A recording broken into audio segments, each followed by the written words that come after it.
මම සුභාෂණ සුභවික්‍රම ජාත්‍යන්තර මානව හිමිකම් සංවිධානයේ විධායක අධ්‍යක්ෂක.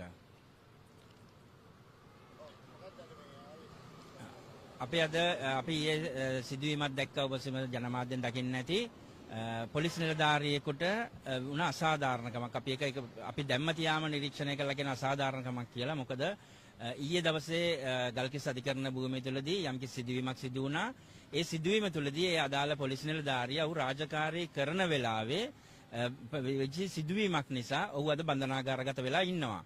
එතකොට අපි තීරණය කළා ඔහුට ඒකපාර්ශවීය මං හිතන්නේ කරුණු ඉදිරිපත් කිරීමේදී ඒකපාර්ශවීය ඔහුට අවම වශයෙන් නීතිඥවරුවත් ඉදිරිපත් වෙලා නැහැ කරුණු කියන්න. එතකොට ඔහු තාම වැරදිකාරයෙක් නෙමෙයි. වෙච්ච සිදුවීම CCTV දර්ශනවත් පූර්ණ පරීක්ෂණයක්වත් කිසිම දෙයක් සිදු වෙලා නැහැ. ඒ මොහොතේ නීතිඥතුමාට අපි දන්නේ නැහැ වෙච්ච සිදුවීම මොකක්ද කියලා. සිදුවීමේ යම්කිසි ඔහුට යම්කිසි අගතියක් වුණා නම් ඔහුට ඒ විදිහට කලාකාරී විදිහට අධිකරණය තුළ හැසිරීමත් විශේෂම අපිට පොලිස් නිලධාරීන් සම්බන්ධව අපිටත් ගැටලු තියෙනවා. අපි නිරන්තරයෙන් ජාත්‍යන්තර මානව හිමිකම් සංවිධානයේතර නිතරම ගැටෙන්නේ පොලිස් නිලධාරීන් එක්ක. හැබැයි මේ අභිමානවත් පොලිසියත් එක්ක නෙමෙයි. මේ වසර 150 පැරණි අපේ සියලු දෙනාගේම ආරක්ෂකයා වෙලා ඉන්න පොලිසියත් එක්ක නෙමෙයි අපිට මේ ගැටුම තියෙන්නේ. එතකොට ගැටුම තියෙන්නේ පොලිසියත් එක්ක නෙමෙයි නම් හැබැයි පොලිස් නිලධාරියෙක් කරපු ක්‍රියාවට ඔහු ඒ වෙලාවෙම හැසිරීච්ච ආකාරය ඔහු මේ වෙලාවෙම කියනවා මව්ව ඉන්ටර්ඩික් කරන්න කියලා. එතකොට ඒ විතරක් නෙමෙයි මම මව්ව බන්ධනාගාරගත කරනවා කියනවා. ඉතින් ඒ නිසා ඔහුට ඒ වෙලාවේ සිදුවෙච්ච සිදුවීමත් එක්ක අපි විශ්වාස කරනවා මෙම කරුණු වාර්තා කිරීමේදී එම පොලිස් නිලධාරියට අසාධාරණයක් ලක් වුණා කියලා අපි යනවා ඔහුද බන්ධනාගාරයේදී හමුවන්නත්. එතකොට එතෙන්දී ඔහුගේ රාජකාරිය සම්බන්ධ යම්කිසි ඉන්ටර්ඩික් කිරීමක් හෝ යම්කිසි නිසි ක්‍රියාමාර්ගයක් නිසි ක්‍රමවේදයකින් තොරව ක්‍රියාමාර්ගයක් ගත්තොත් අපි ඔහු වෙනුවෙන් ඉදිරියටත් පෙනී සිටින අපි මානව හිමිකම් කොමිෂන් සභාවටත් සඳුදාට මේ සම්බන්ධ පැමිණිලි කරනවා. ඊට අමතරව එතනින් එහාට මේකට සාධාරණයක් සිදු නොවුනොත් අපි ජාත්‍යන්තර මට්ටමින් වුණත් මේකට ඉල්ලීමක් කරනවා. මොකද මේ කොන්ද පණ තියෙන පොලිසියක් රටේ හදන්න ඕනේ. මම හිතන්නේ වර්තමාන ආණ්ඩුවට අවශ්‍ය වෙලා තියෙන පොලිසිය ඉස්සර නම් අපිට වගේ සිදුවීම් අපි දැක්කා. කෝල් එකකින් ඉන්ටර්ඩික් කරපුවා, කෝල් එකකින් ට්‍රාන්ස්ෆර් කරපුවා අපි දැක්කා. හැබැයි වර්තමාන රජය ආවට පස්සේ අලුත් පොලිස්පතිතුමා ආවට පස්සේ මම හිතන්නේ පොලිස් නිලධාරීන්ට ආත්ම ශක්තියක් දීලා දෙනවා ඔවුන්ට කොන්ද පණ තියන් වැඩ කරන්න. එතකොට අපි නීතිඥ මහත්වරුන් ගත්තොත් අපේ රටේ අපි වැඩ කරන්න බහුතරයක් නීතිඥ මහත්වරුන් සහ පොලිස් නිලධාරීන් එක්ක. ඉතින් මම හිතන්නේ 99%ක් නීතිඥ මහත්වරුන්ට අපි ගරු කරනවා, නීතිඥ සංගමයට අපි ගරු කරනවා, නීතියට අපි ගරු කරනවා.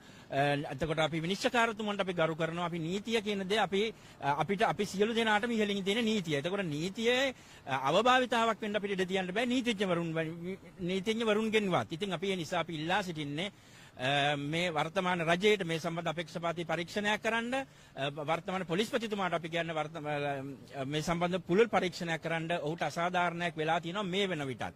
ඔහු රක්ෂිත බන්ධනාගාර ගත වෙලා තියෙනවා. මොකද හේතුව ඔහුට අඩුම ගානේ කරුණු කියන්නවත් ඉදිරිපත් කරපු නීතිඥවරයෙක් ඉදිරිපත් වෙලා නැහැ. අපි හිතන්නේ ඒකත් ඔය අධිකරණයකට බලපෑමක් වෙන්න ඕන.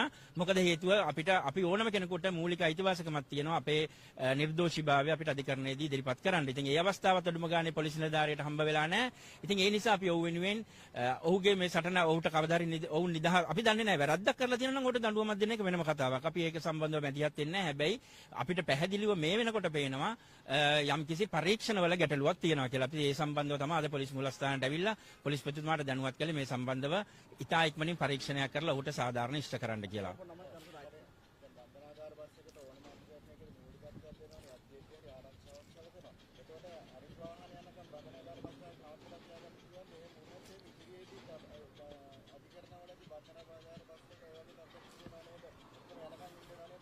ඔව් අපි පහුගිය කාලේ මොකද පොලිස් නිලධාරීන් කියන්නේ හැම විටම පීඩනයක් යටතේ වැඩ කරනවා. උන් රාජකාරී වෙලාව ගත්තත් ඔව් අධික වෙලාවක් වැඩ කරනවා.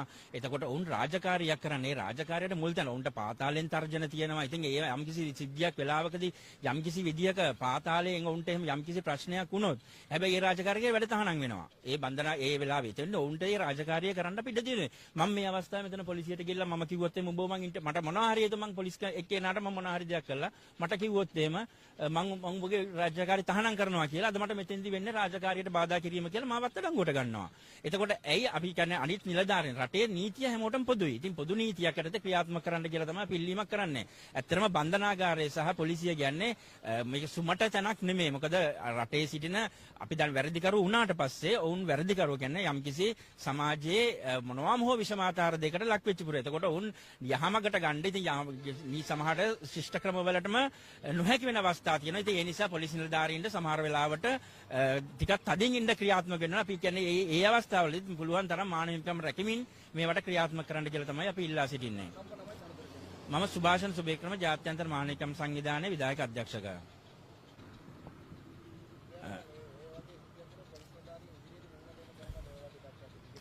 ඇත්තටම පොලිස් නිලධාරීන්ට මේ රාජකාරී කිරීමේ දැන් අදට අපිට මේ වෙනකොටත් ඇවිල්ලා තියෙනවා සර් අපිට ආරක්ෂාවක් නැද්ද? ඇත්තටම මම ඔවුන් මේ රාජකාරී කරන අවස්ථාවේදී බන්ධනාගාර බස් එකේ යනකල් ඉන්න බැරි තරම්වත් හික්මීමක් නැතිව එහෙම පොලිසිය අධිකරණ භූමියක් තුලදී හැසිරෙනවා නම් එතකොට පොලිස් නිලධාරීන්ට ඒ ක්‍රියාත්මක වෙන්නත් බැරි නම් ඉදිරියේදී පොලිස් නිලධාරීන් කොහොමද ඔවුන්ගේ රාජකාරී කරන්නේ? රාජකාරී උන්ට කළත් ප්‍රශ්නයක් නොකළත් ප්‍රශ්නයක්. ඉතින් මෙන්න මේ උබතෝගෝටික ප්‍රශ්නෙට උත්තරයක් තමයි අපි මේ හොයාගෙන අද පොලිස්පතිතුමාට ආවේ. ආත්ම ගෞරවයක් තියන් කොන්ද කෙලින් තියන් වැඩ කරන්න පොලිසිය නීතිය ක්‍රියාත්මක කරන්න බලහත්කාරකමක් හෝ දෙයක් නෙමෙයි නීතිය ක්‍රියාත්මක කරන්න උන්ට අවස්ථාව ලබා දෙන්න කියලා තමයි අපි ඉල්ලන්නේ. නැත්නම් ඉදිරියේදී පොලිස් නිලධාරීන් මේවට පස්ස ගහන්න ගත්තොත් මේවට ක්‍රියාත්මක වුනේ නැත්නම් ඉදිරියේදී මම හිතන්නේ පොලිසිය ක්‍රියාත්මක වීම අඩපණ වෙයි. එතකොට රටේ පොලිස්පතිතුමාගේ වර්තමාන පොලිස්පතිතුමාගේ රජයේත් වර්තමාන ඉලක්ක වලට යන්න බැරි වෙයි.